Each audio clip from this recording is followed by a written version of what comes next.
Hello students, आइए आज आपको चैप्टर नंबर 14 इसमें से इन्फिनिटिव कल की क्लास में आपको बताया गया था। आज जो है आपको पार्टिसिपल पढ़ाने जा रहे हैं। तो पार्टिसिपल में हम देखेंगे विशेषण क्रिया इसका अर्थ होता है। ट्रांसलेशन में पार्टिसिपल क्या होते हैं, इसका ट्रांसलेशन कैसे किया जाता है। और सिंथेसिस में भी आपको पार्टिसिपल पढ़ने को मिला था। तो ये बहुत इंपॉर्टेंट टॉपिक है। कॉमन एरर में भी, सिंटैक्स में भी आ जाता है। तो देखते हैं, पार्टिसिपल बराबर बता रहे हैं कि वर्ब प्लस एडजेक्टिव या एडवर्ब, यानी वर्ब के साथ एडजेक्टिव या एडवर्ब जो विशेषता बतलाने वाले शब्द होते हैं उन क्रिया के साथ, उन्हें को हम पार्टिसिपल कहते हैं। इसकी हिंदी होती है विशेषण क्रिया। पार्टिसिपल की हिंदी क्या होती है? विशेषण की क्रिया, यानी कि एक ऐसी क्रिया जो विशेषता बतलाती है तो वर्ब, लेकिन ये विशेषता बतलाती है, तो इसलिए इसका नाम है विशेषण क्रिया। और इसका दूसरा हिंदी होता है कृदंत। कहीं ग्रामर किताब में आपको कृदंत मिलेगा तो कृदंत माने भी होता है पार्टिसिपल, विशेषण क्रिया या कृदंत। तो पार्टिसिपल वर्ब से बनता है तथा वर्ब के अलावा एडजेक्टिव का भी कार्य करता है, क्योंकि भाई विशेषता बतला रहा है इसलिए विशेषण का भी काम करता है। एडजेक्टिव की तरह यह नाउन या प्रोनाउन को क्वालिफाई करता है, यानी विशेषता बतलाता है नाउन प्रोनाउन की। तथा एडवर्ब के समान वर्ब को मॉडिफाई करता है। मॉडिफाई माने भी विशेषता बतलाना और उसके अर्थ में वृद्धि करना। इजी का मतलब होता है एग्जाम्पली ग्रेटनेस, मतलब होता है दैट इज, ठीक है, सॉरी दैट इज नहीं होता है, फॉर एग्जाम्पल होता है, ठीक है। एग्जाम्पली ग्रेटनेस इसका ये मतलब लैटिन भाषा से आया है, इसका मतलब अंग्रेजी में होता है, ठीक है ना, फॉर एग्जाम्पल, ठीक है, फॉर एग्जाम्पल उदाहरण के लिए। जो दैट इज जो होता बताए थे, अब उसको आई ई का मतलब होता है, ठीक है। कहीं अगर आई ई लिखा है इसी तरह से इजी की तरह आई और ई, तो उसका मतलब होता है इड एस्ट, इसका मतलब होता है दैट इज, और इजी का मतलब क्या होता है? For example. तो उदाहरण के लिए करें कि I called the weeping child to me, मैं रोते हुए बच्चे को अपने पास बुलाया। टू मीस पास, मी मैंने अपने। तो यहाँ क्या है कि बच्चा तो बहुत है लेकिन रोता हुआ बच्चा है, तो यहाँ रोता हुआ, ठीक है। तो जान लीजिए कि पार्टिसिपल की पहचान क्या होती है कि किसी शब्द के अंत में ता हुआ आ जाएगा, ती हुई आ जाएगा, ते हुआ आ जाएगा, कर आ जाएगा, करके आ जाएगा, ते आ जाएगा, जैसे भौंकते भौंकते, ठीक है, दौड़ते दौड़ते मैं फिसल गया, तो इस तरह से पढ़ते पढ़ते ये सभी आ जाएगा, तो उसको पार्टिसिपल हम कहते हैं उस क्रिया को। और हुआ हुए हुई भी आ जाता है, जैसे लोस्ट चाइल्ड, खोए हुए बच्चे, तो इसको भी हम पार्टिसिपल कह देते हैं। तो सी वेंट आउट स्माइलिंग, वह बाहर गई, स्माइलिंग मैंने मुस्कुराते हुए, बाहर गई कैसे गई? मुस्कुराते हुए। तो ये कैसे का उत्तर का आंसर आ रहा है, तो ये एडवर्ब की तरह यहाँ काम कर रहा है, क्योंकि वर्ब की विशेषता बतला रहा हूँ। पहले वाले में नाउन विशेषता बतला रहा था, एडजेक्टिव की तरह काम कर रहा है। ही रिटर्न वरिड, वह वापस आया, वरिड माने चिंतित, वह चिंतित वापस आया, ठीक है। तो यहाँ वरिड माने चिंतित, तो चिंतित व्यक्ति हो सकता है, तो ये भी आपका एडजेक्टिव का ही काम कर रहा है, ठीक है ना। सॉरी, एडजेक्टिव का रिटर्न माने आया, वापस आया, कैसे आया? चिंतित। यहाँ एडवर्ब का काम करा। सॉरी, पहले वाले में नाउन से पहले आया तो ये एडजेक्टिव है, बाकी वर्ब के बाद आया है तो क्या है? एडवर्ब है। इतना ध्यान देना, दूसरे तीसरे वाले वाक्य में एडवर्ब है। पार्टिसिपल का 3 तरह से प्रयोग होता है, यानी कि पार्टिसिपल 3 प्रकार के होते हैं। Number 1 present participle. तो प्रेजेंट पार्टिसिपल में वर्ब की फर्स्ट फॉर्म में आईएनजी का प्रयोग करते हैं। पास्ट पार्टिसिपल में वर्ब की थर्ड फॉर्म आती है। और परफेक्ट पार्टिसिपल में हैविंग के साथ वर्ब की थर्ड फॉर्म आती है, ठीक है। तो प्रेजेंट पार्टिसिपल मतलब वर्तमान कालिक विशेषण क्रिया, तो इसमें आईएनजी रहता है तो कार्य जारी रहता है तभी। तो पास्ट पार्टिसिपल में भूतकालिक विशेषण के कार्य बीत गया रहता है, बीते हुए के लिए थर्ड फॉर्म आती है। और पास्ट परफेक्ट में हैविंग प्लस थर्ड फॉर्म होता है, इसमें एक काम के बाद दूसरा काम बताया जाता है।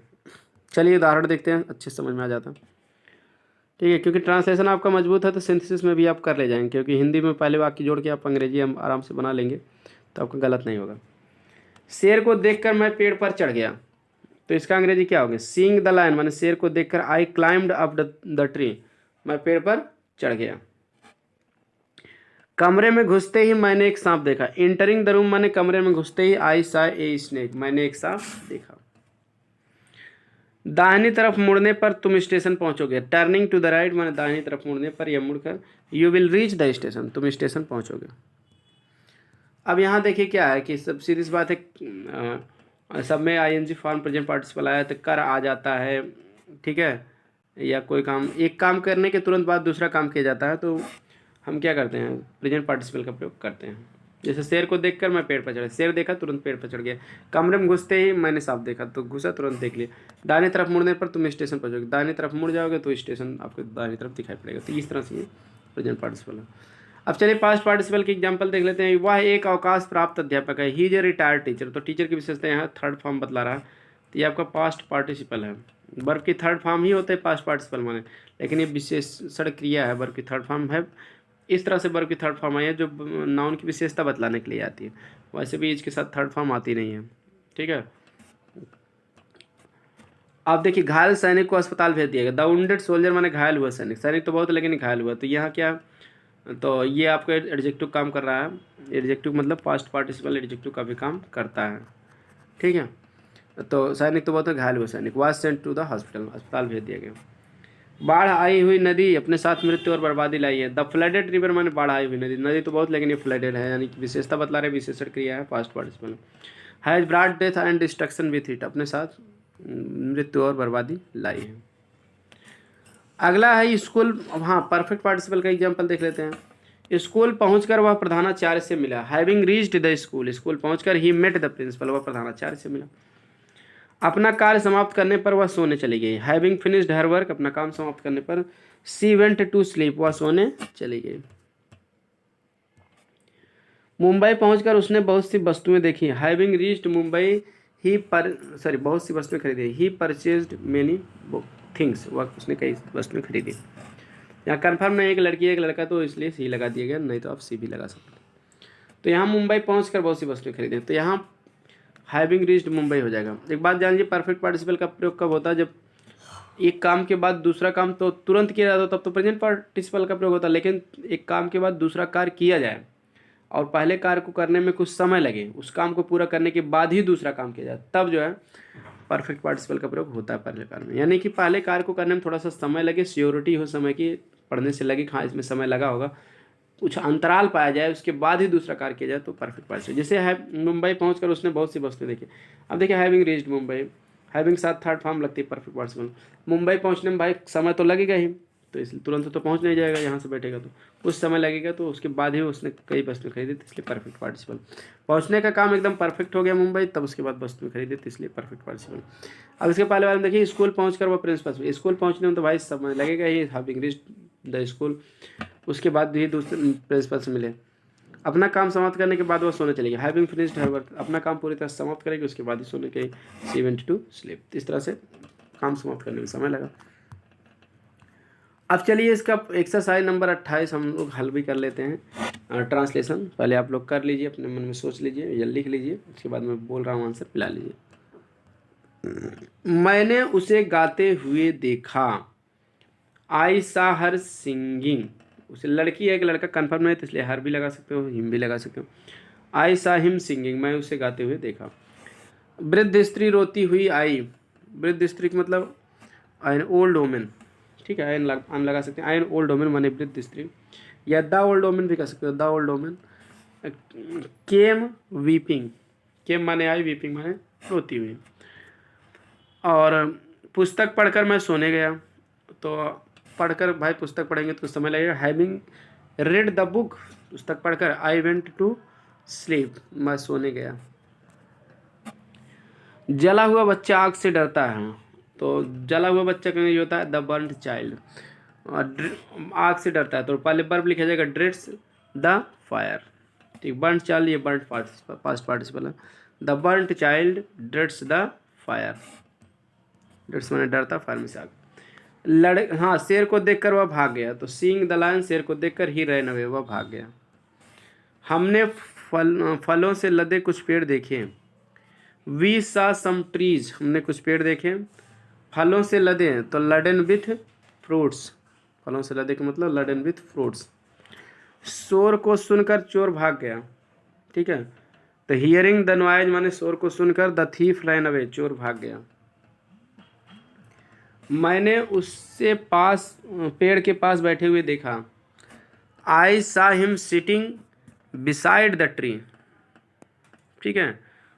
आई सा हिम सिटिंग, मैंने उसे बैठे हुए देखा पेड़ के पास, मतलब बिसाइड द ट्री, ऐसे बैठे हुए आपको प्रेजेंट पार्टिसिपल है, उससे बन गया। मुरझाए हुए फूल पेड़ से गिर पड़े।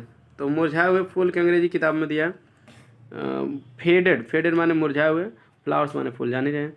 तो फेडेड फ्लावर्स, गिर पड़े मतलब फेल, या FELL second form, fell from the tree, पेड़ से गिर पड़े। एक बार खोया हुआ समय कभी वापस नहीं लौटता है।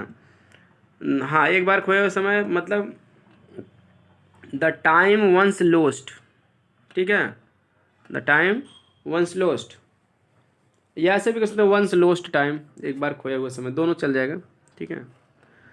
हाँ, कभी हाँ, द वंस लोस्ट टाइम्स, एक बार खोया हुआ समय, वंस माने एक बार, लोस्ट टाइम्स माने खोया हुआ समय, कभी वापस नहीं लौटता है माने never returns, never returns, once lost time never returns, never के साथ ऐसे इस लिखता है एक वचन के साथ। स्नान करके उसकी माँ मंदिर गई। Having taken bath his mother went to temple. तो स्नान करके, स्नान करने में समय लगेगा, उसके बाद ही दूसरा काम करेगी। Having taken bath his mother went to temple. अच्छा, कमरे में घुसने पर मैंने एक कुत्ता देखा। आई सा a dog entering the room, कमरे में घुसते हैं। जंगल में यात्रा करते हुए उसने बहुत से जानवर देखे। ही सा मेनी एनिमल्स, ठीक है, उसने कई मतलब कि जानवर देखे, बहुत से जानवर देखे जंगल में यात्रा करते हुए। तो इसकी अंग्रेजी होगा ट्रेवलिंग इन द फॉरेस्ट। उसकी दुख भरी कहानी सुनकर मैं रो पड़ा, ठीक है। तो हियरिंग हिज, ठीक है, ट्रेजिक स्टोरी, दुख भरी कहानी, ट्रेजिक या साइड भी कर सकते हैं। हियरिंग हिज ट्रेजिक स्टोरी, उसकी दुख भरी कहानी सुनकर कामा करके मैं रो पड़ा, मन्ने आई बिगन टू वीप, मैं रोने लगा या मैं रो पड़ा। आई बिगन टू वीप या आई स्टार्टेड वीपिंग भी कह सकते हो, ठीक। इस तरह से ये था आपका पार्टिसिपल था। इसके बाद आपको जीरन पढ़ा दिया जाएगा। वीडियो पसंद आए तो लाइक, सब्सक्राइब, शेयर करें। मिलते हैं नेक्स्ट वीडियो में जीरन के साथ। Thanks for watching video.